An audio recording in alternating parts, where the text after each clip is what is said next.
We've learned so much about God in our Spark Bible. Let's see what we can find out how to do things with his life. God blesses the children. Jesus traveled all over the land, telling people about the good news of God's love. One day, Jesus was talking to a large crowd. It seemed that like there was always a crowd. The children had to stand way up high on their tiptoes or sit on their parents' shoulders just to see Jesus. People were everywhere on the grassy hill.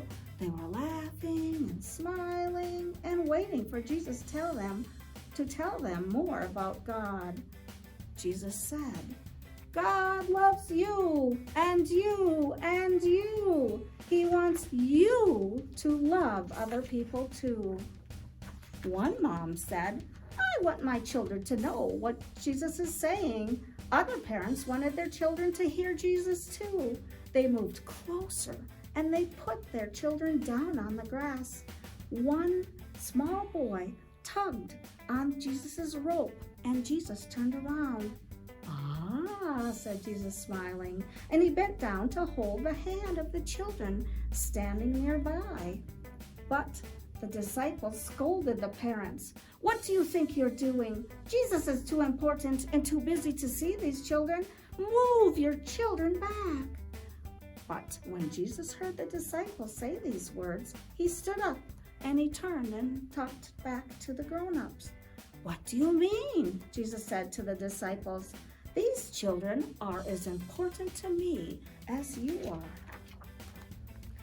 I want to bend down and look in their eyes and tell them about God's love too. Never stop anyone from coming to see me, especially children. Let the children come and sit on my knee. Children like these are a part of God's big family too. Then Jesus knelt down to look in each child's eye. Come, sit with me, Jesus said, and I will tell you about the love of God, my Father. Jesus sat down on the grass with all the children and told all of the girls and all of the boys about God's love and God's family.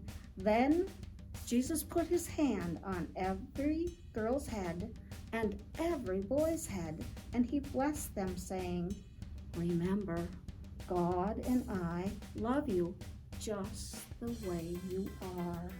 Then Jesus stood up and said to all of the grown-ups, Remember my words. Whoever does not love God like a child won't be part of God's family. Now we can think for our special thoughts for today. How would you have felt if you had been one of the children that Jesus talked to in the story?